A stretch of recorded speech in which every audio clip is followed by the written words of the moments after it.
Hello everyone. Welcome to Homeopathy Study Group Pro Bono webinar. Good morning, good afternoon and good evening. So nice to see many of you from different countries and different time zones. Before we start, we always thank Universe for giving us this great opportunity.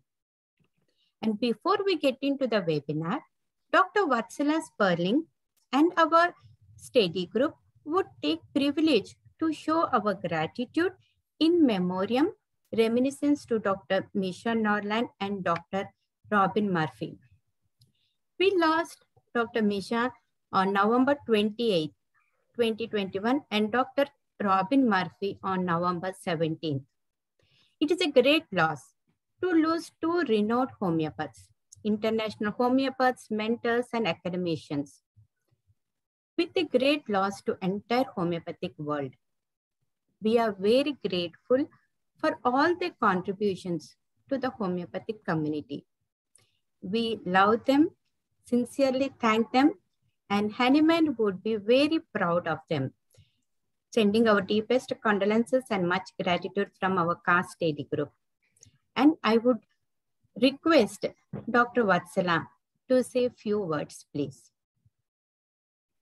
Thank you, Kavita. Thank you, Dr. Kavita. So, accomplishments of Misha are very well known in the homeopathic circle. So I will skip those. I will just tell you about a little bit of interaction that I have had with him over the years. I first met Misha in 2007 in a seminar in Lake Louise, and that moment is in my mind fresh as ever. It was a very deep spiritual connection from the very first moment.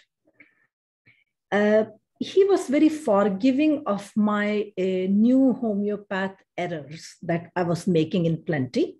He encouraged me to study the time-tested case-taking methods, and he also pushed me to learn from the new schools of thought, new emerging styles. He was truly a bridge between the new and the old, and that's what he encouraged me also to follow. From the very beginning, I sensed a paternal affection from him, and I addressed him as Papa Misha. He never stopped me. So all my communications with him over the years, till a few days before his passing, always began with, "My dear Papa Misha," and he always responded with grace. He made many predictions about how my practice would unfold, and all of them came true. That is surprising to me. I don't know how he knew to make those predictions, but he did, and it all came true.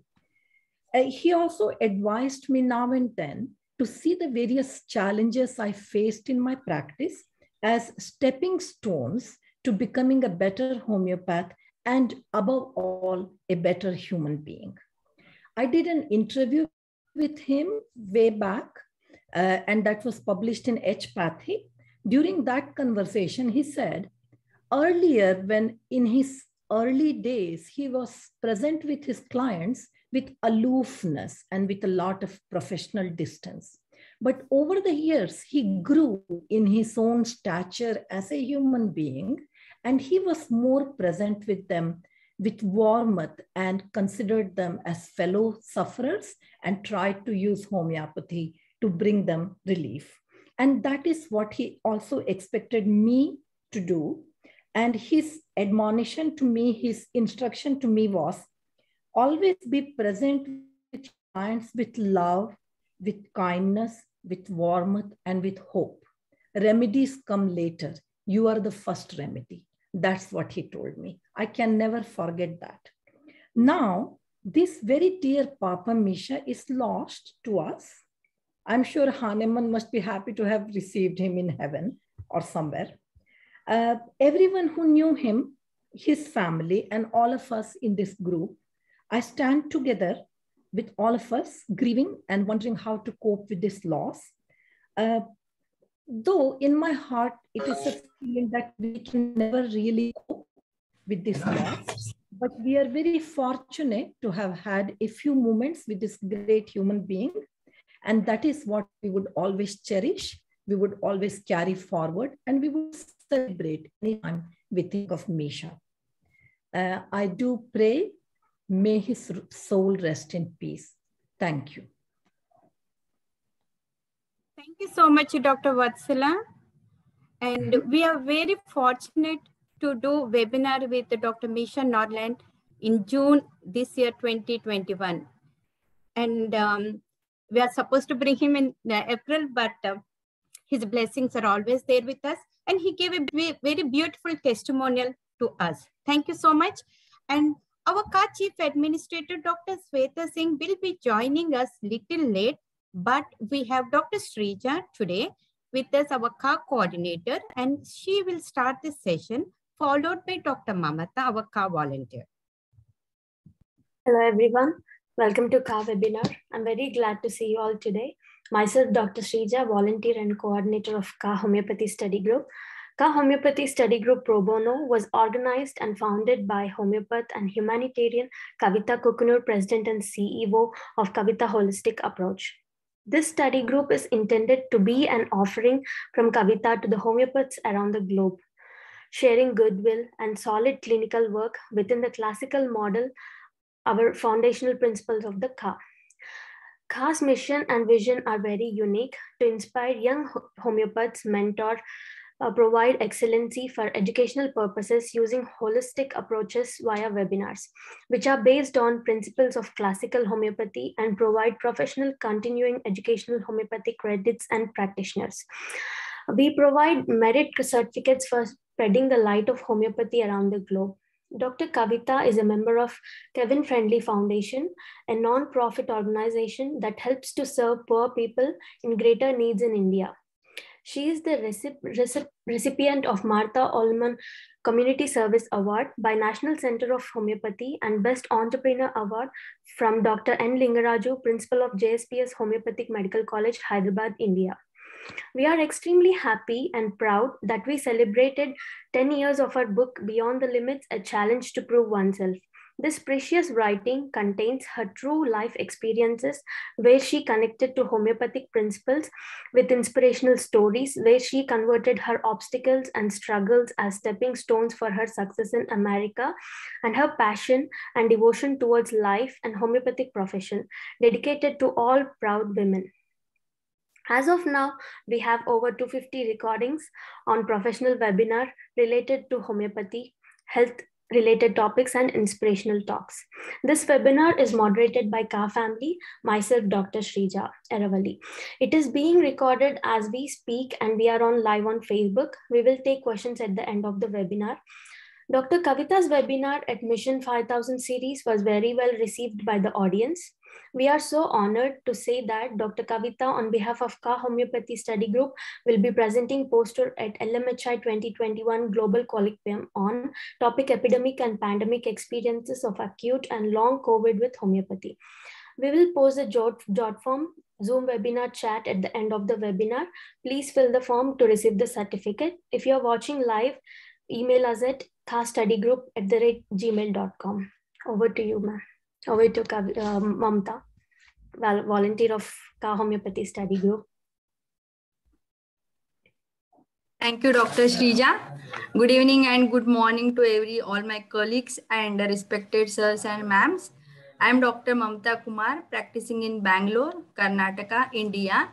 I am very glad to be part of KHA study group and would like to take the privilege to read our code of ethics. So I'm reading now. So to be a KHA speaker needs at least 1 or 2 months active volunteering, and only KHA speakers' themes are promoted in the newsletters and webinars. KHA provides the volunteering for 2 to 12 months and respects and inspires volunteers to grow. Active volunteers will be promoted through our website, social media, and added to WhatsApp group. Articles of volunteers will be posted on KHA website and newsletter and will be sent for the publication at other journals too. And active volunteers are eligible for prestigious KHA annual awards. Volunteers are eligible for KHA inspirational talks. Volunteers are eligible for case discussions also. KHA promotes the homeopathic organizations as well as their mega events. Ka promotes great work of speakers through their book reviews, and honorable guests may propose their future courses or events after the webinar. And Ka maintains a healthy and happy environment, so keeps only like-minded folks. Ka requests everyone to maintain the confidentiality of the group. So for all inquiries, email us at kha_studygroup@gmail.com. You can find KHA's Ka Study Group updates on social media at Ka Homeopathy Study Group. So thank you all for patient listening, and thank you, dear ma'am, for giving me this wonderful opportunity. So over to you, Dr. Kavita. Dr. Mamata, she's our enthusiastic Ka volunteer. And thank you, Dr. Shrija. She's dedicated and manages all Ka activities so well. I thank our entire Homeopathy Study Group team for the continuous selfless support with which we are able to make our pro bono activities and webinars so beautiful. These webinars are for educational purposes only and should not be misused of the course content without the speaker's permission. Always seek an expert homeopath for treatment. Being an outreach coordinator of CHC PR committee, HNA CPD provider encourages homeopaths to become CHC certified and to participate and HNA accredited CU webinars. Be a part of our live free study group webinars and earn continuing educational credits participant CU certificate, which can help for CHC and NASH renewal for practitioners in North America. And do not miss the unique opportunity to register at LMHI 2021 Global Colloquium, which is from December 10th to 12th, 2021. And for more details, visit lmhiglobal.org. And before I proceed further, since Dr. Vatsala is here, I would really thank her so much for the book Beyond the Limits, my life experiences which I shared because of her blessings and from the beast. So thank you so much, Dr. Vatsala.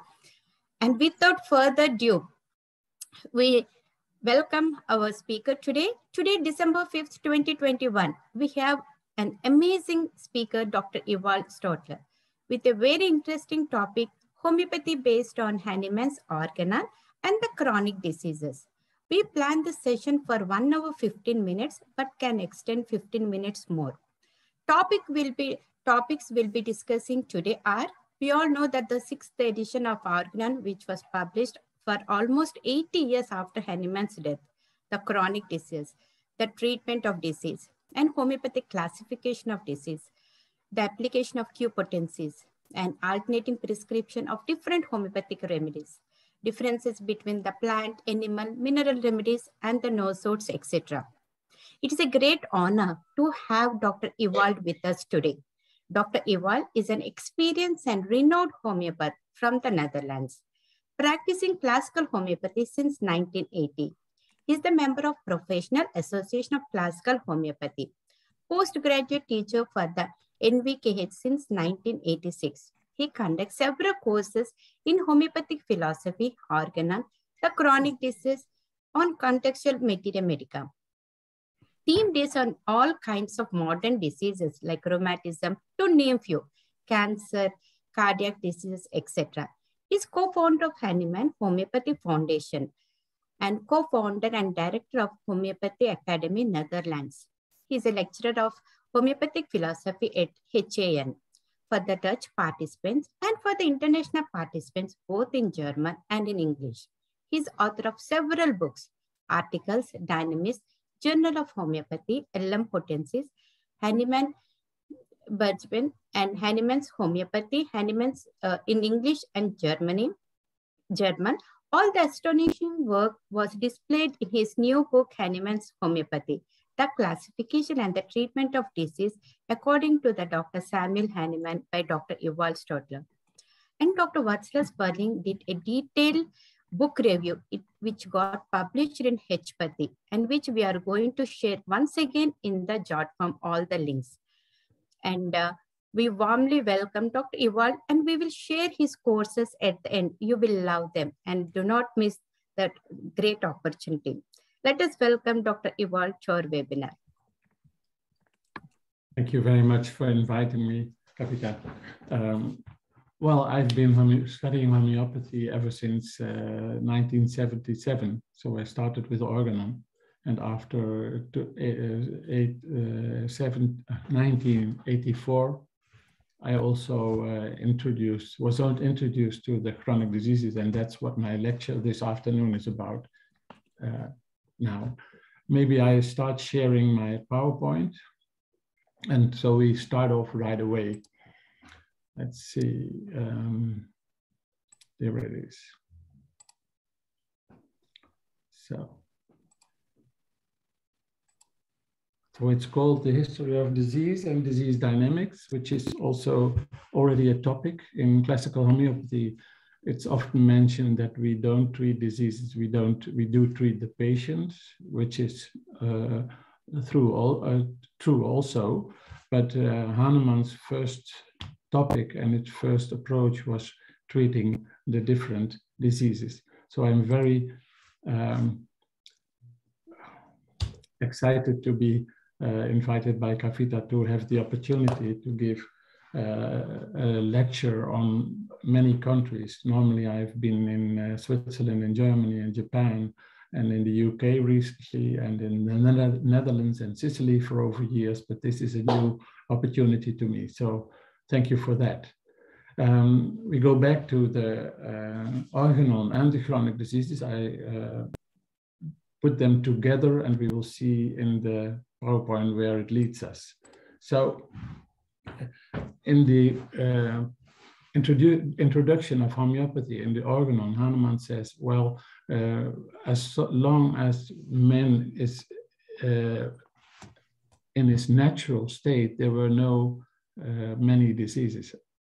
With the introduction of culture, diseases occur. So he writes it like this: as long as men have existed, they have been liable individually or collectively to disease from physical and moral causes. In a rude state of nature, but a few remedial agents were required, as a simple mode of living admitted of but few diseases. With the civilization of mankind in the state, on the contrary, the occasions of disease and necessity for medical aid increased in equal proportion. The first and the deepest epidemic disease, which turned out to be inherited and to lie at the basis of the chronic disease, what he called sora, which was developed from leprosy. And the bacilla which causes leprosy, bacilla from Hansen, was recently described as a bacilla which had been on the face of the earth for millions of years. So the deepest disturbance was sora, which is slowing down the life's economy. It takes 3 to 20 years to get through the incubation phase into the primary symptoms. So it can take 3 years, it can take 20 years.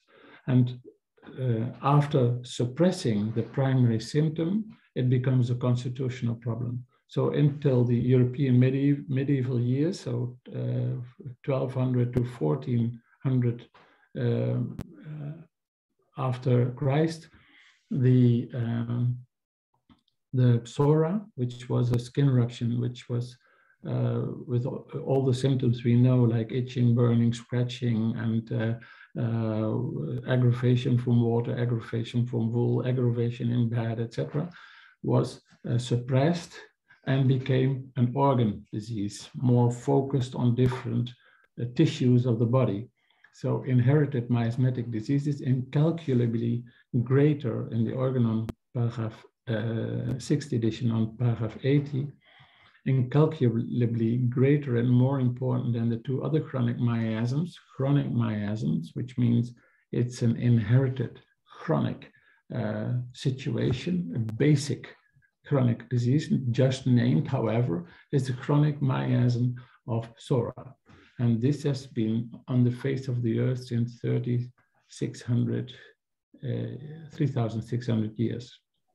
So, and then 1493, Columbus came from Hispaniola back to Europe, and his soldiers and sailors and he himself acquired syphilis, obviously quite an active stem of the Treponema pallidum, and the first outbreak of syphilis on the face of European soil was a fact. So paragraph 79 in the Organon, hitherto syphilis alone has been to some extent known as such a chronic myosimatic disease, meaning that as soon as the first expression of syphilis, the ulcer or the bubo, the inflammation of the lymph node, was suppressed by mercury or by chaleodatum already in 1497, it became a chronic disease which was forwarded to the next generation, causing all kinds of deformation of body and destruction during pregnancy, leading to abortion, etc. And in the end, all kind of cardiovascular disease and autoimmune disease. So the syphilitic tendency, the syphilitic miasm, lies at the bottom of autoimmune disease, the situation where the body, our immune system attacks our organs itself and destroys our own body. And this self-destructive tendency is a syphilitic tendency, is an expression of the syphilitic miasm. It's a disturbance of the vital force which acts and reacts based on the third law of Newton, action equals reaction, and this equaling of reaction is destroyed by syphilis, also by psora, which is slowing down this process and making it incomplete. Syphilis, however, is quite different. It's more aggressive and it's destructive. So we have psora slowing down, slow. And Dr. Ewald, sorry to interrupt you. Are you sharing the screen? You're sharing the screen, right? Yes, I'm sharing the screen, yes. Yeah. Is everyone fine? Are you able to see his screen, right? Dr. Shrija? No, we are only seeing the title page. We are not seeing the rest of the slides. Yeah, just wanted to make sure that everyone is, yeah. So, yes, Dr. Ewald, please, sorry to interrupt you. No, but can I do anything to make the screen more? Go to the at the end, at the beginning, start the slideshow, please. Again, beginning, so. No, just at there will be a slideshow which can display the complete, so I don't know, start the slideshow will be there. Maybe if you can go to that B stand, I think, Dr. Ewald, just there will be a slideshow. It is showing us the, it is not in English, so I'm not able to see where exactly it is. So should I start on the slideshow and pick it up?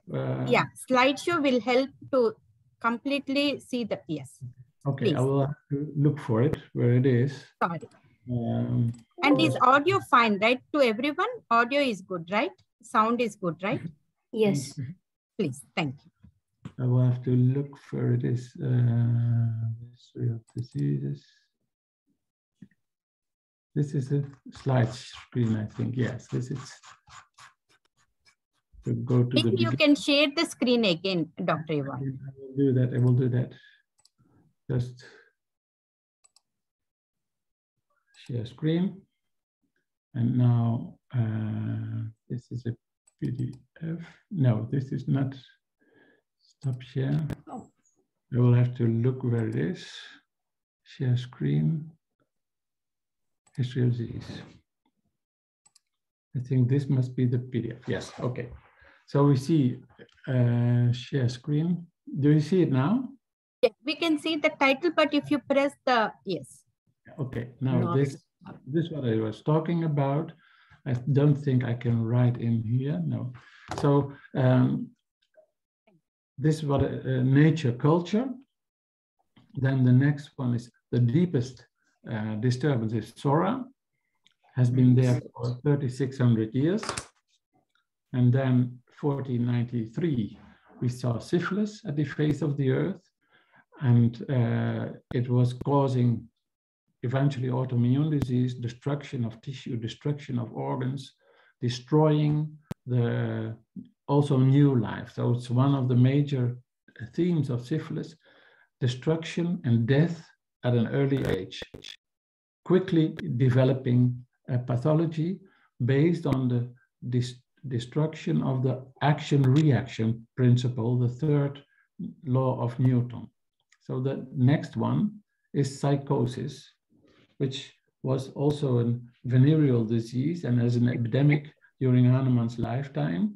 So he says in paragraph 79 also, in the inherited myosimatic diseases, these are chronic diseases which can be forwarded to the next generation. Psychosis, the condylomata disease, equally ineradicable by the vital force with our proper medical treatment, was not recognized as a chronic myosimatic disease of a peculiar character, which it nevertheless undoubtedly is. So we have three disturbing actions on our vital force, on our life energy, and with that on our immune system. Psora is slowing down and making it incomplete. Syphilis is speeding it up and making it more destructive, so destroying the tissue and the inner organs. And psychosis is excessive and inflammatory and not necessarily be destructive. So syphilis is destructive and psychosis excessive. These are the three basic possibilities of destroying our natural response mechanism. There's no other way thinkable. All other destroyed reaction patterns are combinations of these two: underreaction, overreaction, and destructive reaction. And these three are the building blocks for instance, a tuberculonic situation. So we have the tuberculonic disease, which has been an epidemic since the beginning of the last century. In the Netherlands, 80% of our population was infected with tuberculosis, has ruled the last 125 years as an epidemic disease, which also has consequences for the next generation. So tuberculosis primarily is a disease which expresses itself in inflammation and secondary in destruction. So we see the inflammatory condition of psychosis and we see the destructive tendency of syphilis come together in tuberculosis. You can hear it in the name of, for instance, rheumatoid arthritis, so inflammation, deformance, destruction. So rheumatoid arthritis, deformance, inflammation and destruction. This is the two combinations that work together in the tuberculonic tendency, which also can be forwarded to the next generation. So many patients suffering from rheumatoid arthritis are in need of tuberculosis. Tuberculinum bovinum. It's a chronic disease tendency. And then nowadays, we have cancer as an epidemic. Today's cancer explosion is the last phase in the historic chronic myosimatic pathological development that has started thousands of years ago with leprosy, syphilis, medorinum, so psychosis, tuberculinum as a combination miasm, medorinum syphilinum, tuberculinum, and then carcinosine. And in carcinosine, we see the first destruction of cellular tissue, of DNA or of the mitochondria, and destruction of the environment. So it's eating it's not respecting the different anatomical structures, and secondary spreading all through the body. So the metastasizing tendency is a psychotic tendency. So, and this is more or less due to lack of oxygen over the years. Every kind of inflammatory condition is eating up oxygen and leaving the soil around it deployed of oxygen. So psora is an inflammation. Syphilis is a kind of inflammation with a totally different character. we see psychosis, again, an inflammatory condition with a totally different character, all using up the energy, the oxygen that's present in the body. Tuberculosis is a combination of these syphilis and psychosis. And in the background, we ever see SORA. And this lack of oxygen has consequences for the acid and for the balance, for the inner balance in our body, and eventually the cancer develops. So the first three, SORA, syphilis, psychosis, were already mentioned by Hahnemann. Tuberculosis as an epidemic was after Hahnemann. Cancer as an epidemic was much further after Hahnemann. And during Hahnemann's lifetime, approximately 3% of the population, 3% of the patients die because of cancer. Nowadays, we are reaching up to 40%. So it has hugely increased. So, and then we see Hahnemann talking about incidence. So the SORA, syphilis, psychosis, tuberculosis, and cancer are constitutional diseases, are these diseases from within. They are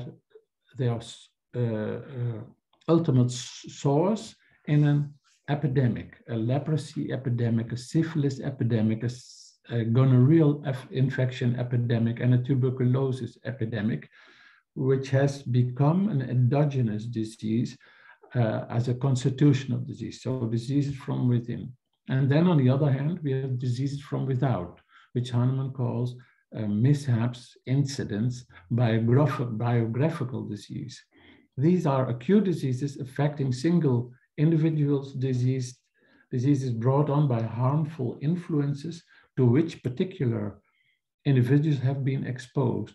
Exciting causes of such acute febrile conditions are excesses or privation in eating, traumatism, chilling, overeating, fatigue, strains from lifting, etc., or else psychic agitation and upset. So these are the acutes. So we have chronic tendencies, SORA, syphilis, psychosis, tuberculosis, cancer, and we have the acute caused by life circumstances. And these diseases caused by life circumstances are treated by the remedies from the Materia Medica Pura. The Materia Medica Pura contains primarily plant and animal remedies. So no mineral remedies. We will see that afterwards. And here we see along the mishaps, which disturb the treatment only in a temporarily way, we see, though the mishaps, these are the circumstances which disturb the treatment of, in fact, of the chronic diseases in a temporary way. We see only plant remedies, Coffea, Pulsatilla. We see two exceptions, Arsenicum, which can also be used as an acute remedy for instance, food intoxication or allergic symptomatology or asthma or in the acute phase. And the second remedy is Antimonium crudum, which in case of skin eruptions can, for instance, be used as an acute also. We see Antimonium crudum as a non-plant or animal remedy, Arsenicum as a non-plant or animal remedy, so a mineral remedy. We see Nexvomica, Bryonia alba, opium, aconite, chamomilla, ignatia, Bryonia, Staphysagra, ignatia, Hyoscyamus, Colocynthis, dulcamara, Coffea cruda, Ipecacuana, rustox, arnica, capsicum, china, all remedies for the mishaps. So the mishaps are treated primarily by plant remedies. And the constitutional remedies we will see afterwards. There's a hierarchy in remedy groups. So the nosodes we come across, the intercurrent remedies, the plant remedies for the acute, and the mineral remedies we will see in a minute for the constitutional symptomatology. We just have to ask ourselves, are the symptoms of the patient produced by external influences? And if we can confirm that, this confirmation means we primarily look for a plant or an animal remedy. If there is nothing in the environment of the patient, in the life circumstances of the patient that can produce or can provoke the symptoms from occurring, in that case, we look for an internal cause. Quite obvious, there's no external influence that causes the symptomatology, so the symptoms must be constitutional symptoms and develop from within out and express themselves from within out. This is an indication for a mineral remedy. We will see that in a minute. So this is the first distinction between chronic and acute. Mishaps as a circumstances and the chronic as a constitutional symptomatology. Then we got the acute myosimatic symptoms, meaning acute flare-ups of chronic diseases. So an asthma attack or colitis ulcerosa or asthma or allergies, hay fever, acute attack of hay fever, in need of Pulsatilla, Aliacepra, Nux formica, Bayetia, etc. So plant remedies in the acute, but we have to treat them further as a constitutional remedy. So we have to continue treatment with a mineral remedy because it's a constitutional, it's something from within, and the things, the deeper cause, the deeper constitutional cause, according to Hahnemann, cannot be cured by a plant remedy. We will see what he writes about that. So the acute myosimatic diseases, in reality, most of these acute diseases are only passing flare-ups of latent psora, which returns by itself to a dormant state if the flare-ups are not too violent and if they are quickly eliminated. So we eliminate the acute flare-up with a plant remedy or an animal remedy, and the acute phase, the acute stage returns to its dormant state, its constitutional state, and we continue treatment with a mineral remedy. This is what he writes about.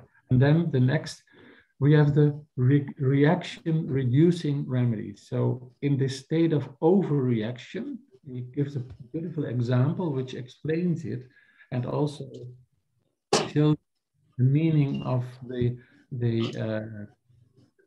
acute flare-up, the disease dynamics. He writes about the morbid state of the menses.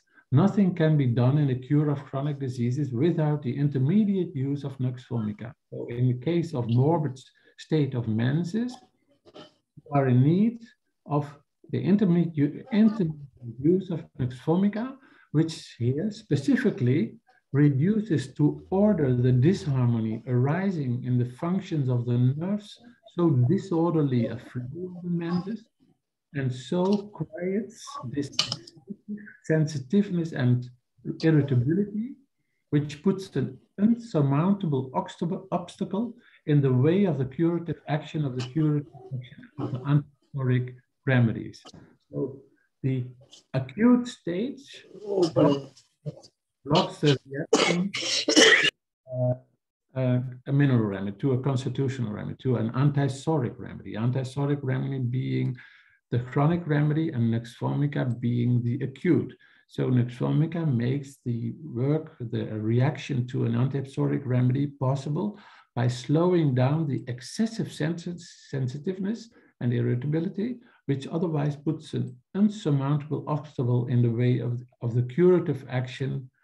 It's a double there of the curative action of the antipsoric remedies. So we have a classification of disease: chronic, acute. Chronic antipsoric remedies, mineral remedies. We will see that later. The acute remedies as being indicated with the incidence, the acute flare-ups, and the epidemics. But we can reduce, otherwise the acute situation would block the antipsoric remedies. And then on the other hand, you have the next. So we were at the acute myosimatic stage, and then we have the epidemic disease. Epidemic disease bordering on these are the epidemic diseases in which many individuals are affected with very similar, from a similar cause, are affected very similarly it's difficult for me, from a similar cause. In crowded areas, they tend to become contagious. These epidemics cause fevers which each with its own characteristics. So now we have a COVID pandemic, and the threat with COVID is a syphilitic aggravation. So a syphilic, that it turns inwards the body and it's attacking the heart and the cardiovascular system, causing blood clots and aneurysms and heart cardiovascular diseases. So the epidemic is washing your hands frequently and trying to kill the virus, etc. All syphilitic expressions. And the best results I have seen is with the syphilis and arsenicum. So arsenicum is very important in combination with syphilis in order to neutralize the self-destructive tendency. So the epidemics are primarily treated with the plant remedies, just like the acute myosimatic and the incidents, the biographical incidents, and all have to be followed eventually with a mineral remedy. But during the treatment of chronic diseases by antipsoric remedies, it's also a piece of chronic diseases, by the antipsoric remedies. So only the antipsoric remedies can cure chronic diseases. We often need the other non-antipsoric store of medicine, so those from the materia medica pura, not from the chronic diseases. There are two materia medicas. The one is materia medica pura, non-antipsoric remedies, and the chronic diseases where the antipsoric remedies are produced or given to the homeopathic world. In cases where epidemic diseases or intermediate diseases, morbi intercurrentes, so diseases in between, epidemic diseases or intermediate diseases are in between the treatment of the chronic disease, arise usually from meteoric and telluric causes, attack our chronic patients, and so not only temporarily disturb the treatment of the chronic diseases, but even interrupt it for a longer time. Here, the other homeopathic will have to be used, so the non-antipsoric remedies. Wherefore, I shall not enter upon this. He already mentioned these for 20 years in the Materia Medica Pura, so he didn't have to mention those. They were known already, and here he's talking about the new ones, except to say that the antipsoric treatment will have to, for the time, to be totally discontinued. You cannot treat the chronic disease if there's an acute myosimatic flare-up, if there is an acute epidemic disease, or if there is an acute intermediate disease. Then you first treat the acute and then continue the treatment with the chronic treatment, except to say that the antipsoric treatment will have for the time to be totally discontinued. This was 1828, and he was still working with centesimal potencies. With Q potencies, it's a little bit different, but you can take this as a starting point, totally discontinue the psoric treatment, antipsoric treatment, so the treatment with mineral remedies when you treat an acute disease.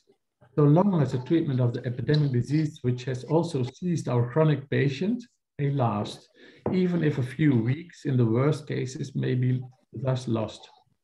But there also, if the disease is not too severe, the above mentioned method of applying the medicine, smelling a moistened pellet. So the smelling method, I've, in the last 35 years, I think, 30 years, given the patient almost without excluding somebody, the patient by smelling, so not globules, but just the smelling dose, which Hahnemann did also in the last 10 to 15 years of his practice from, well, he says 1828 until 1843. So smelling a moistened pellet, or even better, in a little bit of alcohol, so you can succuss in between and potentize the remedy a little bit further up, then it's more sufficient to help, and the cure of the acute disease may thus be extraordinarily shortened. And then you continue with the chronic disease. So we have the epidemic disease and the remedies for the epidemic and the intermittent disease. Based on that, then you stop continuing the treatment for the chronic symptomatology, which is then in the background. In the forefront, we see the symptoms belonging to the epidemic disease. Then we got the iatrogenic disease, so diseases caused by allopathic use of allopathic remedies. Among the chronic diseases, we must unfortunately include all those widespread illnesses artificially created by allopathic treatment. So this is a different group. 1 out of 3 patients die because of the iatrogenic diseases. The first cause of death is cancer. The second cause of death is cardiovascular disease. And the third cause of death is intake of allopathic medicine. So it's a huge problem. And here we give our intercurrent remedies. So the intercurrent antipsoric remedies to the allopathic remedies create an underreaction. So it suppresses the symptomatology of the patient. And because of this suppression, there is an aggravation of the chronic disease, and there's an underreaction of the vital force. And therefore, we need a remedy to stir up the vital force and wake it up and give it more, create more energy. These are the intercurrent antipsoric remedies. And he gives us a few examples. I just took a few.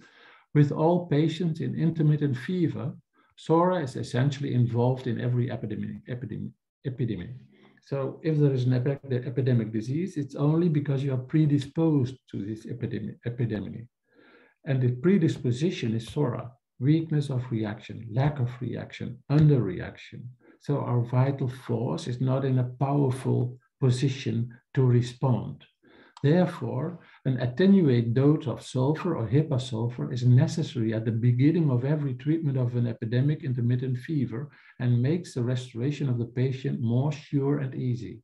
This is why he very often started with sulfur or HEPA sulfur.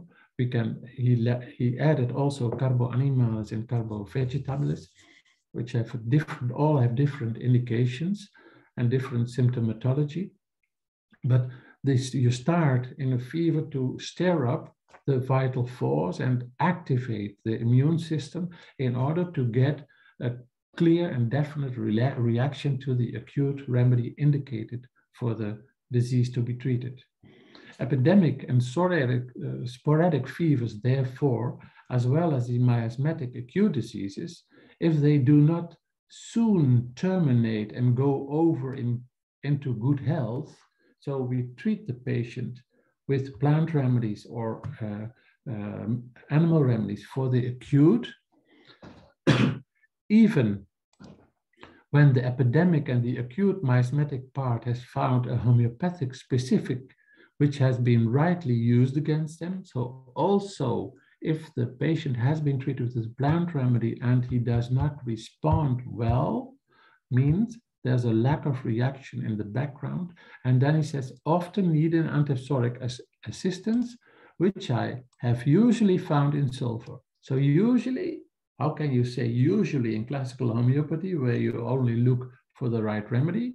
No, he says, you have given the right remedy, so the remedy that has been rightly used, but there is a lack of reaction. And then I usually found antipsoric assistance in sulfur if the patient had not used shortly before a medicine containing sulfur, in which case another antipsoric suitable to this peculiar case will have to be used.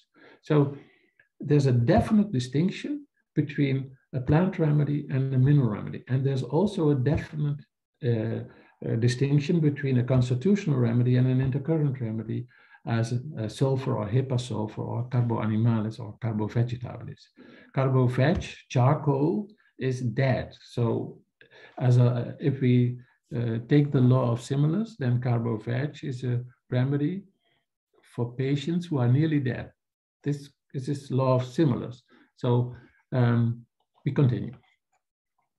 So then we got the sexual transmitted diseases, Organon, paragraph 79, sexual transmitted diseases. Until now, only syphilis has been somewhat recognized as a chronic miasmatic disease, one that, when untreated, disappears only at death. Psychosis, the fig wart disease, similarly eradicable by the vital force, when untreated, has not been recognized as a particular chronic miasmatic disease, which it most certainly is. So the allopathic doctors and also the homeopath in those days made no distinction between syphilis and gonorrhea, and Hahnemann was the first to notice the distinction and to give a specific treatment with nitric acid and mercury potentized to the thuja and nitric acid and mercury for the syphilitic disease, syphilis. Then the next disease form he mentioned was the inherited disease. And the footnote, paragraph 78, you see those affected with them seem to their relatives and acquaintances to be completely healthy, and the disease acquired by contagion or inheritance seems completely to have disappeared. Inherited diseases are psoriatic, syphilitic, psychotic, tuberculonic, cancer. So these are the deep miasmatic diseases which come at birth, already at birth, as an inherited tendency from our family, from our ancestry, from our parents and grandparents, etc.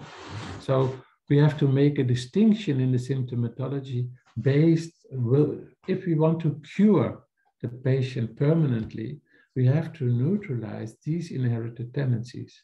And to cure these, we need the nosodes. So we cannot come close to tuberculosis if we do not use tuberculinum bovinum, or any other remedy which from the tuberculinums, like tuberculinum koch, tuberculinum aviare, tuberculinum marmorek, tuberculinum denese, tuberculinum residuum. And then psychosis, we give the vital force the chance to neutralize the psychotic tendency which is inherited by the ancestry by giving midorinum. We don't give him gonorrhea, but we give him the impression as if he is infected with gonorrhea, and meaning that the reaction of the vital force is raising immunity against the consequences of previous gonorrheal infection, and then the symptoms disappear. So in every patient, in every one of our patients, we are looking what is the background, the etiology of the symptomatology, and the nosodes play a major role freeing the patient from his inherited pathological tendency or miasms, and we are in need of them to create a space, a free space in which a patient can respond well, definitely well, in a curative manner on a mineral remedy. Mineral remedies are the constitutional remedies. Our body is containing minerals. We are existing, our body, of water and minerals. So the minerals are the constitutional remedies and the chronic remedies. And this can be infected with inherited pathological miasms, tendencies, which we see here in the picture. And we just have to determine what symptom comes from what miasm in order to prescribe syphilinum and aurum and ignatia. Ignatia, for instance, for the acute miasmatic flare-up, feeling guilty, tends to suicidal impulses, and the constitutional remedy behind ignatia in this example is aurum metallicum, and then the nosode in the background is syphilinum. So you see contextual materia medica. Syphilinum is the father of aurum, and ignatia is a child of the father. So there's a direct connection between the different layers, and the patient who has a syphilitic constitution based on the inheritance shows itself in its biography by experiencing a lot of grief and a lot of sorrow and sobbing and throbbing and weeping and losing the love of life and losing the joy of life. So this, we all have our past, we all have our present, and we all have our life circumstances. These are realities. This is natural law. A human being has inheritance. This is for every human being. So we have to deal with the inheritance. How do we deal with the inheritance? By using nosode. How do we deal with our constitutional problems? By using the minerals, by using those remedies who have the biggest affinity with our constitution, and that are the minerals. And how do we treat the biographical incidents and the epidemics and the acute myosmatics? By choosing the remedy that fits the acute situation, and it can slow down the overactivity of the vital force. And these acute remedies have the property, have the capability of reducing this overreaction. And this is why Hahnemann, in his example of menstrual problems, says we prescribe nux vomica. There are more possibilities, but in this PowerPoint, I use only the examples that were given already by Hahnemann, in order to slow down, to reduce the disease dynamics to a normal, Hahnemann says, psoric lane, to go get it back into the psoric lane, and then we can prescribe a mineral remedy based on the constitutional symptoms. So the remedies. The chronic diseases, page 5, the nature of chronic diseases, using plant and animal remedies in the treatment of chronic diseases. The beginning was promising, the continuation was less favorable, the outcome hopeless, was the thought of the experience of Hahnemann. So treating chronic diseases with plant remedies is, according to Hahnemann, impossible. You can only subdue the symptoms and slow down for the time being, but eventually the underlying miasm, being psora, syphilis, whatever miasm in the background, cannot be permanently cured by a plant remedy. So a pulsatilla constitution therefore does not exist, neither a belladonna constitution or an ignatia constitution. The constitutional remedies are the mineral remedies. And then we see the psorinum with psora, syphilinum for syphilis, medorinum for psychosis, tuberculinum for tuberculosis, and we have more different tuberculinums, and then we have carcinosin for the cancerous tendency. The nosodes give our patients the opportunity to raise immunity against those diseases where their ancestry has died off. Subsequently, based on the law of similars, the disease that has developed from these sources are cured during the process. So we cure the soil, and if we cure the soil, the symptoms disappear. So you read paragraph 205 and 206, where Hahnemann is very definitely clear about not looking at the symptoms, but look at the miasm in the background. And you first have to treat the miasms. And if you are doing a miasmatic prescribing, then syphilis is the first one to cure. Otherwise, your patient is dead already. So paragraph 205, 206, the remedies. It's not the amount of remedies you know that's important, but your understanding about it. Chronic disease, page 5. What was the reason of the thousands of unsuccessful endeavors to heal the other diseases of a chronic nature so that lasting health might result? Might this be caused perhaps by still too small a number of homeopathic remedies, remedial means that have so far been proved as to their pure action? The followers of homeopathy have hitherto thus consoled themselves, but this excuse or so-called consolation never satisfied the founder of homeopathy. He continues then. So there's not the remedy, it's the direction. What is the efficiency of the remedies if you apply them? So we have the nosodes give our patients the immunity, the opportunity to raise immunity against those diseases where their ancestry has died of. Subsequently, based on the law of similars, the disease had developed from these sores are cured during the process. That's what we had already. And then we have in paragraph 279, the so-called degenerative organ diseases. And these degenerative organ diseases are cured by mother tinctures and by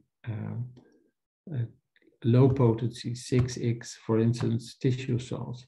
Pure experience absolutely proves that even in a chronic or complicated disease where there is no extensive damage to some vital organ, if there is no extensive damage to some vital organ, you can use high potencies. But if there is an extensive damage to some vital organ, so renal failure, liver failure, cardiac failure, then you have to support the organ that is affected with organ remedies. This was beautifully done by Compton Burnett, who got it from Rademacher and who on its turn got it from Paracelsus. So organ remedies, it's not primarily homeopathy. Organ remedies, Burnett says organopathy is primary homeopathy because it's curing the organ, and the organism is no stronger than the weakest link, than the weakest organ. So you have to support the organ that is affected the most. So we see the nosodes are for the inherited disease, the plant and the animal remedies for the incidence primarily. The acute remedies, we see plant, animal, and later mineral remedies as acute myosimatic diseases are coming from within, are an acute flare-up of chronic diseases, as I mentioned, asthma attack, migraine attack, colitis attack, etc. So we can start with plant and animal remedy, but we have to look at the constitutional remedy and the predisposition also.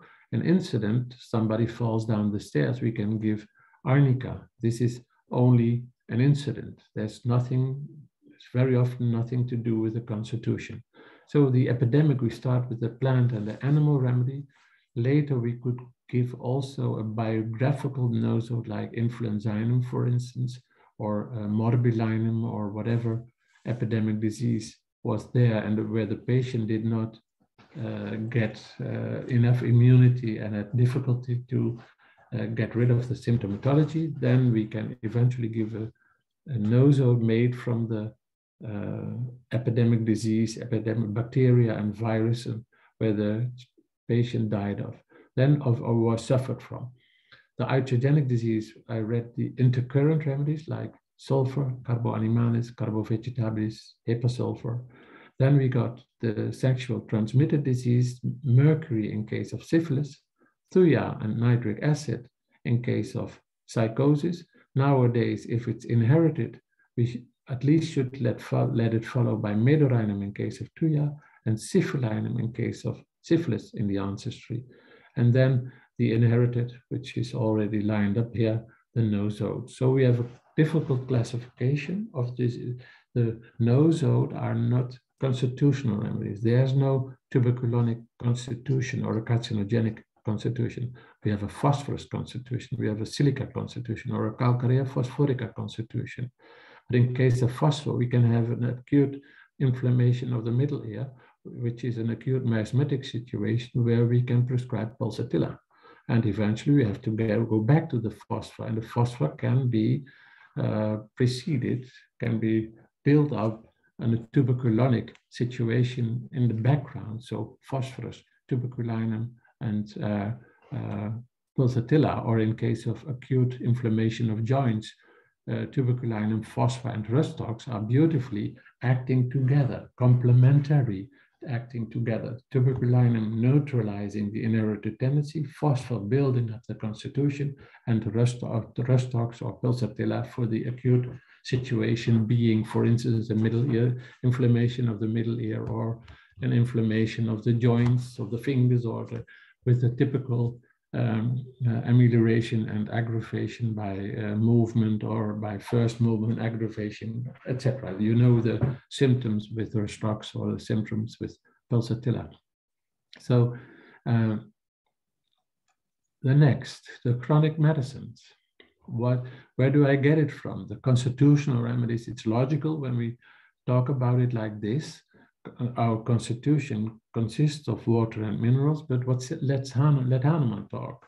As a rule, in the chronic disease, the medicines, as a rule, it was developed from their pure symptoms that most of the earth, alkalis and acids, as well as the neutral salts composed of them, together with several of the metals, cannot be dispensed with in curing the almost innumerable symptoms of psora. So we need the alkalis, the acids, the earth, and the neutral salts to treat psora.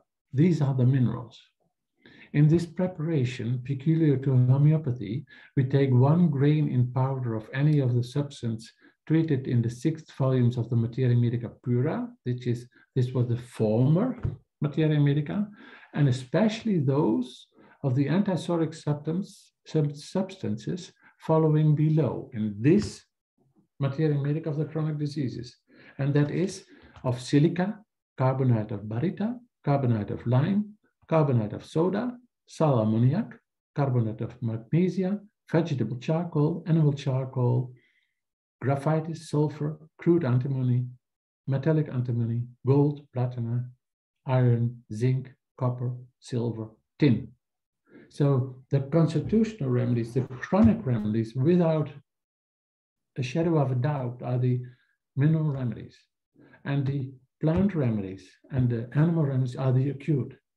And the nosodes, especially those for the inheritance, are very important to neutralize the inherited pathological tendencies, to free the patient, the vital force of the patient, from these inner chronic disease tendencies, to give us the opportunity to build up the constitution. And the acute remedies give us the opportunity to neutralize the loss of energy that occurs with the recurrent acute myosimatic flare-ups of chronic disease. So on the other hand, on the one hand, we deblock the situation from that the patient is born with, from the inheritance. And on the other hand, we take care of losing energy in the acute situations, being incidents or acute myosimatic flare-ups or epidemics, etc. We neutralize these tendencies in order to keep the patient in what Hahnemann calls the psoric lane, in order to be able to cure the patient from their chronic diseases by the application of the mineral constitutional remedy as he's described them here. So the mineral remedies are the constitutional remedies, and all the other remedies are at their service. If we use a plant remedy, a nosode, an intercurrent remedy, or an animal remedy, they have only one means, and that is to support the vital force in a curative reaction on a deep-acting antipsoric constitutional mineral remedy. This is the purpose, and this is what Hahnemann already states in the Organon, to go as deep as the ground evil. So the ground evil is psora, and the antipsoric remedies are the constitutional remedies. So if we would like to be able to cure this psoric tendency, we cannot do that without the application of antipsoric remedies. And if the antipsoric remedies have to do it all by themselves and as a stand-alone remedy, it is quite impossible, most certainly nowadays, to cure a patient from a deep chronic disease without the support of a nosode or an acute remedy or an intercurrent remedy. So, and that's what he says. This was and remained the quicker or slower the process in such treatment of all non-venereal, venereal and severe chronic diseases, even when these were treated in exact accordance with the homeopathic art as hitherto known. So treating with plant remedies. The beginning was promising, the continuation was less favorable, and the outcome hopeless. So we see it's a tree of life, nature, culture. The stem is psora, syphilis, psychosis, tuberculosis, cancer, and then we have all the leaflets that are in the tree that come and go and come and go and come and go. But in the end, the stem remains the same. About prescribing in remedies in alternation for various forms of disease by Hahnemann. In paragraph 235, sometimes, the intercurrent use of a small dose of potentized cinchona bark solution is necessary to extinguish the periodicity of the disease completely. So this caught my eye after 25 years of practice, and it's a golden tip. Every patient, every symptomatology that with a marked periodicity, which we can predict from occurring, hay fever, rheumatoid problems, asthmatic problems, diarrhea, menstrual problems, etc., where we fail to get grip on the situation, where the remedies fail, they very often need cinchona bark, China officinalis, to neutralize the periodicity. And then Organon, note 40, precise experiments and cures obtained in this category of complex diseases have now completely convinced me that they are no fusion, but instead that such a cases of two dissimilar diseases only exist only beside each other in the organism, each in the parts for which it has an affinity, since their cure is completely accomplished by the timely alternation of the best antisyphilitic and antiscabious remedies, so antipsoric remedies, each prepared in the most appropriate way and administered in the most appropriate dose. Then we see that this was Organon in many Organons. In the 4th edition of the Organon, it was wait and see. So we have to wait 30, 60, 40, 60, 90 days to let a remedy act. Then in the 5th edition of the Organon, he only waited maximum for about 10 to 14 days before repeating the remedy. This was 1835. Then 1838, on the context, on the method of homeopathy, of the technical part of homeopathy, he says we can repeat homeopathic remedies on a daily basis under the condition that they are liquid and succussed in between. So I gave the remedies every 48 hours, but more usually every day. So he didn't wait anymore. And if you didn't, and if he didn't wait anymore, and if you have to treat different diseases, you have to alternate remedies. So he gave, for instance, sulfur and then a remedy for the acute situation. He didn't give sulfur and let the patient wait for 2 or 3 months in order to prescribe on the acute disease. This was given sulfur, and the same day or after an hour given the plant remedy that fits the acute disease. So the only one remedy as a simillimum, and then we can see the chronic diseases page 182. The cure of an old psora that has been deprived of its eruption, whether it may be latent and quiescent, so under the level of consciousness, or already broken out in chronic diseases, can never be accomplished with sulfur alone, nor with sulfur bath, either natural or artificial. So the cure of an old psora, which has been robbed of its eruption, can never be cured by sulfur alone. Here I mention the curious circumstance that in general, with the exception of the recent itch disease still attended with its unsuppressed cutaneous eruption, so and which is so easily cured from within. So the primary psora you can very easily cure with sulfur.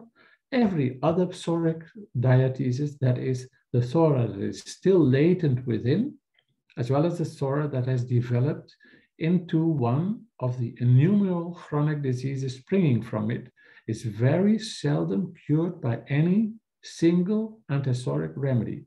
So it's quite impossible for 200 years already to cure a chronic disease with only one remedy. And yet we are searching for one remedy, the remedy that fits the patient, that will bring him into heaven at once, so to speak, by one single antipsoric remedy. But it requires the use of several of these remedies. In the worst cases, the use of quite a number of them, one after another, for its perfect cure. So we need more mineral remedies, more constitutional remedies in chronic diseases, let alone the plant remedies for the acute flare-ups, the intercurrent remedies in case of lack of reaction, and the nosodes if there is an inherited tendency that is provoking the symptomatology. So we have to cure not the symptoms, we have to cure the etiology. We have not the task to let the symptoms disappear, but we have the task to cure the soil, to cure the source, to cure the deeper lying myosimatic tendency. And it is very well that we can do it with the information from Hahnemann, the plant remedies and the animal remedies for the acute, the mineral remedies for the constitution, and then the nosodes, which were primarily brought into homeopathy by Burnett. Hahnemann only had psora, and he says psorinum, and he says psorinum is not is a homeopathic remedy, not an isopathic remedy, because it's not the same. It is potentized, and therefore it's not the same. It's influencing the patient on a different level. So psorinum was the first nosode discovered by Hahnemann, and he did not really understand yet in his days what the position of psorinum was. And then I had a few remarks on David Little, which was, he searched and did a lot of research in the books, in the writings of Hahnemann, and he made an intensive study of Hahnemann's Krankenjournalen, and a few quotes. Following this, we expanded our research on the work of Bunninghausen, Heering and Jar, as they supported Hahnemann in the development of the original homeopathic paradigm. In my studies, I came to the conclusion that Hahnemann has used a variety of methods, including acute remedies, chronic remedies, acute medications, chronic interim remedies, acute genus epidemics, agents, chronic anti-myosimatic remedies, as well as prophylactic drugs, and a good amount of placebo to control his patients while waiting.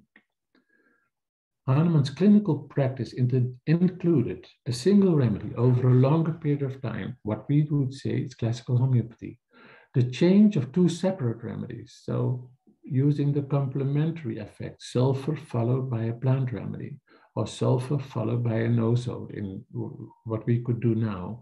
The rotation of 3 anti-miasmatic remedies. For instance, my example would be Carboanimalis, Cyphrylinum aurum, Carboanimalis, Cyphrylinum, and Ignatia, for instance, just an example. Tandem remedies in which one remedy was put in front of another remedy, like carbofetch or sulfur and the plant remedy, and a series of medications over time. So series of medication, not just one remedy, but different remedies from different remedy groups for different diseases, different disease tendencies, which all have their own character.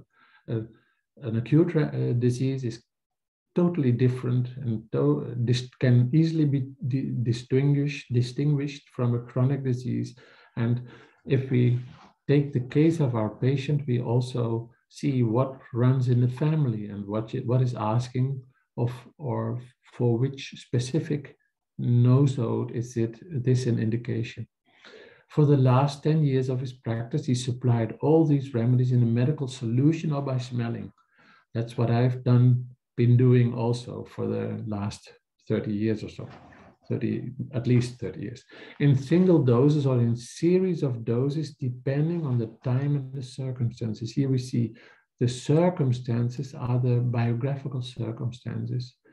Depending on the time, the constitutional symptom in a medical solution by smelling, based on the constitution and on the circumstances. This material extends the use of homeopathic remedies far beyond what many consider as being classical homeopathy. So we are freeing our patient from the different disease forms that exist in his body to which he is exposed or of which he suffers from. So if there are lasting effects of measles, we give morbillinum, and morbillinum raises the immunity against what? Against measles. And so this law of similars fits to all these different disease classifications, disease tendencies. Okay, so this far my PowerPoint. I've been doing this for at least, I think, 35 years now. So the alternation of remedies, one remedy to support a reaction to another remedy. The intercurrent remedies are most important to keep the patient capable of reacting. The nosodes I prescribe on a daily basis also to young children, where they are most easy to be neutralized from are freed from their pathological inheritance. The mineral remedies as a constitutional remedy, and as I mentioned, the plant and animal remedies for the different kind of acute diseases. So I hope I've given you a brief insight in what I've been doing and been teaching and I've been practicing for the last 40 years. And many of my students say, well, if I had known this before, it would have made my practice more easy, maybe, or more effective, most certainly more effective, as I get back as information from all my students and participants in courses and webinars, etc. So many thanks to Dr. Kavita Kukunor for inviting me and giving me the opportunity to speak during this webinar. Many thanks also to Dr. Vatsala Sperling for a beautiful book review and interview that I had with her. And thank you for participating and watching and listening to me. It was most exciting and joyful experience for me, and hope to see you again. Thank you so much, Dr. Ewald, for this wonderful and enlightening session. I'm sure everyone have thoroughly enjoyed, and we will definitely bring you back again. Thank you very much. We will take some questions, just maybe a couple of them in 5 to 10 minutes. Dr. Shrija, would you like to take some, please? Yes, ma'am. Sir, we have a question from Dr. Vatsala. When patients know about the nosodes like medurinum, syphilinum, and carcinosinum, they are afraid that these remedies will stir up their myosimatic disease. How to convince these patients and give them their nosodes as an intercurrent? Well, there's no need to be afraid of what nosode whatsoever. Only psorinum, be careful, because the psorinum is in the reaction speeding up the vitality, the vital force of the patient. So in this reaction, it may cause aggravations. But syphilinum or medurinum or tuberculinum and carcinosin are indicated for quickly developing disease. If you prescribe this, then the vital force is slowed down and the patient is in a more comfortable way. So if I explain this to my patients, they have no problem whatsoever to smell these remedies. So maybe it's what I came across, it's the insecurity of homeopaths themselves. So being afraid that you might cause some aggravation. And I tell the patient it's the only way to raise immunity against these diseases. It's not the disease that we give. We only give the impression of the disease. It's not the tuberculosis bacteria or the syphilitic bacteria or the psychotic bacteria. It's only the impression as if. And this suggestion creates a curative reaction. And well, maybe I've been too long in the practice, but my patients have no hesitation whatsoever. They take the remedies as I prescribe them. So, well, yeah. Don't be afraid, I would say. Don't be afraid, what I would say. Thank you, sir. And as another question, please tell about cataract disease and medicines. But what kind of disease? Cataract disease and medicines. Cataract disease. So cataract disease, one of the major remedies for the disease of the internal eye is phosphorus, and also the nerve diseases. And the cataract is silica and calcarea fluorata would be remedies, also in 6X potencies, because there's a pollution of the lens in the eye. And so in combination, phosphor in a high potency, also with the eye nerve, in the nerve of the eye is affected. Phosphor is the best remedy. Phosphor meaning light bearer, and the eye is the light organ in our body. So cataract, I would prescribe silica, calcarea fluorata, an intercurrent remedy in order to expel the waste products. Sometimes we give also an organ remedy for kidney with Urtica urens and Equisetum arvenza as a mother tincture. It's a very powerful cleansing substance. And look for the note in the background, which could be, for instance, tuberculinum residuum. So we have to individualize, but these are a few of the remedies that I would take into consideration. Yes? Yes, thank you, sir.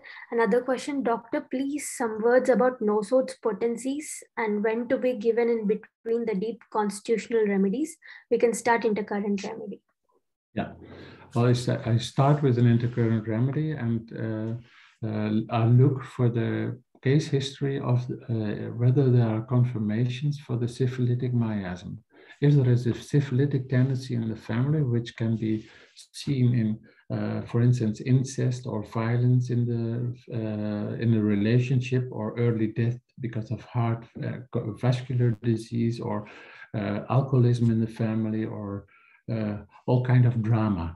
If this is the case, and the patient, him or herself, had signs of this destructive tendency also, for instance, an accident after which had been in a coma for 2 weeks, which is for me definitely an indication for the syphilitic miasm, then I start with syphilinum.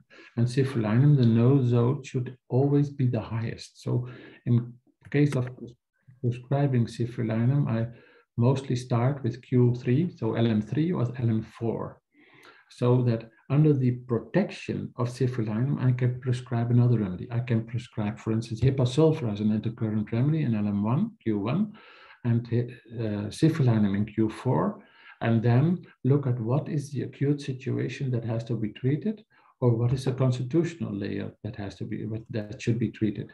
If there is something acute, I could, for instance, prescribe mercury as an acute, or ignatia as an acute remedy, hipasulfurous, syphilinum, ignatia, and then ignatia, although being a plant remedy and not very hurtful, not very prone to create an active destructive reaction, because it's slowing down the reaction pattern of the patient, but therefore not causing much trouble, that could be in the circumstances also higher than the syphilinum. But if I would prescribe aurum, for instance, or KHA iodatum, then I would prescribe KHA iodatum or aurum, both very syphilitic remedies, under the protection of ciforalinum, meaning ciforalinum in Q4 and aurum in Q1 or 2.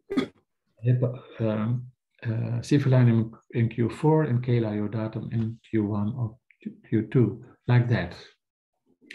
And the frequency is then indicated by the severity and acuteness of the symptoms. So in chronic diseases, then meaning the chronic remedies only once or twice a day. In acute situations, then I could prescribe ciforalinum twice a day and Ignatia, for instance, four times a day or 5 times a day even. So this is how I do that in the treatment of diseases. Different diseases, different remedies, different frequency of them, different potency. So the posology is also very important. Thank you, sir. Thank you so much. That's it, sir. No questions yet. No further questions? Okay, thank you. Thank you. Thank you so much, Dr. Shrija. And we have Dr. Sweta Singh, our CAR Chief Administrator here, and we would like to take privilege to honor your gracious presence, Dr. Ewald, with us today for your precious time and sharing this wonderful knowledge and wisdom, which is very important to refresh our organon of medicine and the chronic disease. Thank you so much. And please kindly accept our certificate from our team. Thank you. Yes. Perfect. Looking great. Thank you so much. Thank you. And we will take privilege to announce the upcoming events, Dr. Ewald, just 2 minutes. So we have in January, Dr. Alex Becker, American Institute of Homeopathy President, AIH President, with a very interesting topic. It is the significance of the postgraduate course by the major figures who kept homeopathy alive in the United States in the 20th century, keeping the lamp burning. And also we have CHC President, Dr. Sheetal Tiwari, regarding the Council for Homeopathic Certification. And at the same time, 10:30 a.m. Eastern. And we have many more renowned homeopaths lined up for our CAR webinars. And I thank CAR Homeopathy Study Group entire team for their continuous support and for all these activities. And today we have many CAR volunteers, Dr. Hiralal Agarwal, Dr. Nupursha, Dr. Sweta Verma, Dr. Mamata, Dr. Pooja, and Dr. Poonam, and many more. And many homeopaths from different parts of the world with different time zones. Thank you so much for all the participants for your undivided attention. And Dr. Sweta Singh, would you like to say anything more? Thank you so much, ma'am. First of all, I would like to thank Dr. Ewald for sharing his precious knowledge and wisdom. And we really enjoyed your presentation, sir. And I would also like to thank our viewers for joining us today. And as Dr. Kavita said, we have lined up such informative webinars for you. So looking forward for many such webinars and your participation. And for the webinar recording, you can follow us to our YouTube channel with the name Kavita Kukunur. For information about upcoming webinars or any other activities of CAR, you can follow our social media platforms with the name CAR Homeopathy Study Group at Facebook, LinkedIn, Instagram, and Twitter. And thank you so much for joining us today. Thank you. And please fill up the jot form shared by me in the chat box within 1 or 2 days to get your certificate of participation. Thank you. Thank you so much, Dr. Sweta. And we are, with your permission, Dr. Ewald. Okay. Oh, I'm so sorry. Dr. Ewald, would you like to share the course in 1 minute, if you don't mind, the upcoming your courses? Yes, okay. My courses or your courses? Your courses, your basic. You wanted to have that PowerPoint. Okay. Just will take 1 minute, please. 1 minute. I will have to open it, I think. Just 1 minute. Or you can just speak. That is fine. Okay, let's see. Well, by speak, it's difficult in English. Okay. I take share. Very short. This is, I think. Well, these are the initiatives. This is my foundation. So it's an organization. We have courses in initiatives from the Homeopathic Hahnemann Foundation, chronic diseases, Organon. We have basic courses. The A is the Organon, B is the chronic diseases. And more information you find in my book, Hahnemann's Homeopathy. These are the basic courses. The book you find on www.ewaldstoteler.com. And then we have the courses in English and in-service training courses. All information can be found on seminars, homeopathy, ewaldstoteler.com, English webinars. And contextual materia medica, as I just said about aurum and of Syphilinum aurum ignatia. There are many more examples. The posology, how to prescribe the right potencies. And we have a few websites, classical homeopathy, homeopathy. So you can see they're very active, have been active for the last 30, 40 years. Initiatives abroad, 2-year English language in Japan, annually service training in Sicily in language Dutch, German, and English. You also find information about that on my website. And these are the books, our international website, ewaldstoteler.com. Now we are building a podcast, streamed mind maps, PowerPoint, seminars. Maybe you can take your time and look for it on my website. You are welcome. Okay, stop share. Very brief. Wonderful. Thank you so much, Dr. Ewald, and we will buy your book, definitely. And I think anyone has any, Dr. Hira, our car volunteer, do you have a question? Dr. Sweta, do you see any question from Dr. Hira?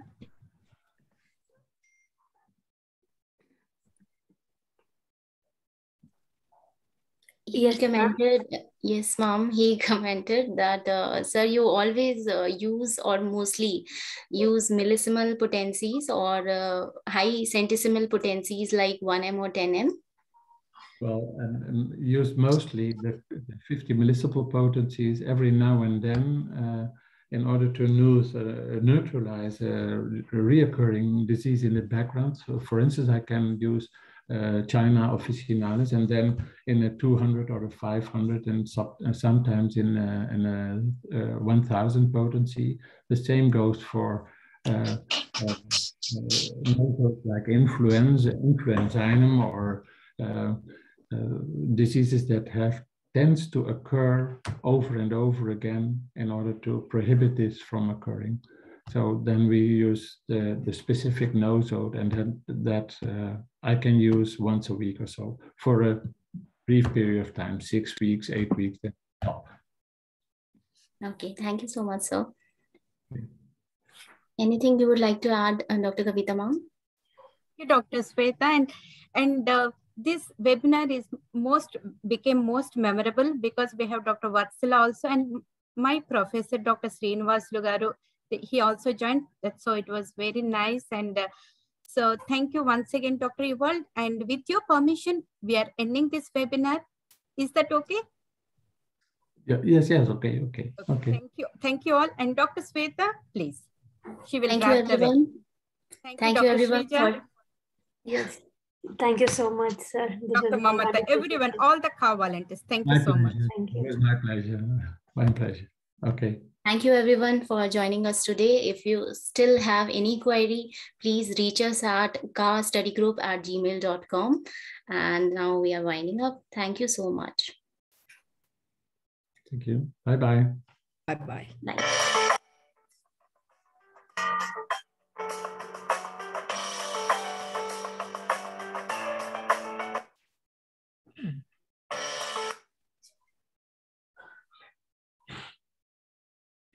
Okay, goodbye to all.